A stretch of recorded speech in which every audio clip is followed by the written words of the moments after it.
You spend a third of your entire life staring at the back of your eyelids, completely disconnected from the world, while your brain does nothing but play weird, nonsensical movies for itself.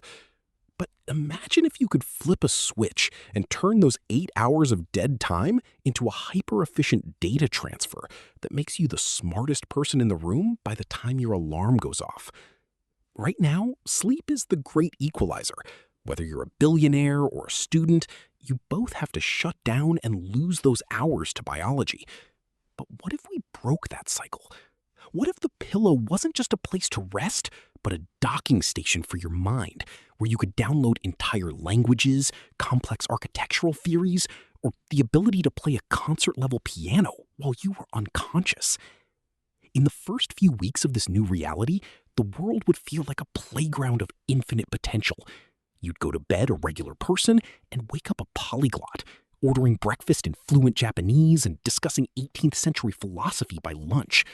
The "I don't have time" excuse would be dead and buried. Education would be completely decentralized.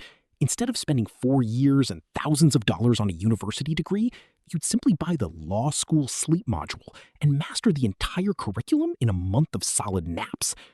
Every night would become a secret training montage where you are the protagonist, leveling up your skills while your body remains perfectly still. But as the novelty wears off, the true transformation of humanity would begin to look a lot more intense. Think about the global economy. If everyone can learn everything instantly, the value of specialized knowledge would plummet.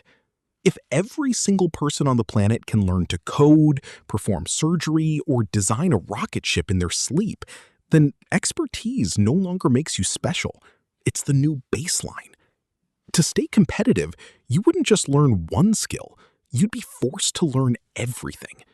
The 40-hour workweek would feel like a joke because your brain is technically working 24 hours a day, 7 days a week.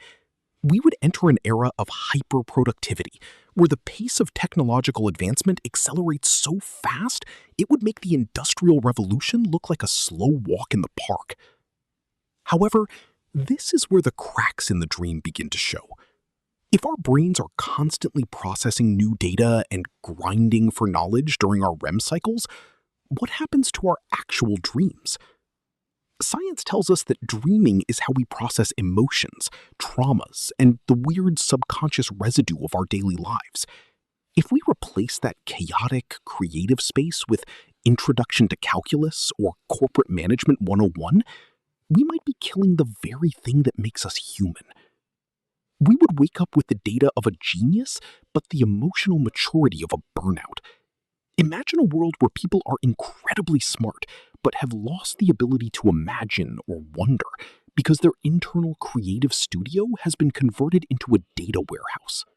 The psychological toll would be unlike anything we've ever seen. Human beings weren't designed to be on all the time. Even if your body feels rested, your mind would feel centuries old within a few years. You would remember every lesson you learned at night as if you had lived it, creating a strange blurring of reality. Did you actually visit Paris? Or did you just sleep learn the geography so well that your brain thinks you were there? The line between lived experience and downloaded data would vanish, leading to a massive identity crisis for the entire species. We would become a race of biocomputers, obsessed with optimization, but starving for a moment of genuine, thoughtless peace.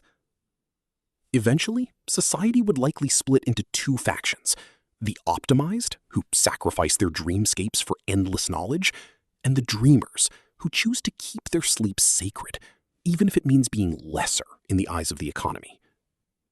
We would have to ask ourselves a terrifying question. Is a life of total knowledge worth a life with no rest? We might find that the most valuable thing a human can do isn't learning a new skill, but simply doing absolutely nothing at all. In the end, the ability to learn while you sleep would prove that while knowledge is power, the silence of the mind is what keeps us sane. If you had the choice to wake up tomorrow with all the answers in the world, you might find that you've lost the most important part of being alive: the beauty of the mystery. If you enjoyed this deep dive into the future of the human mind, make sure to hit the subscribe button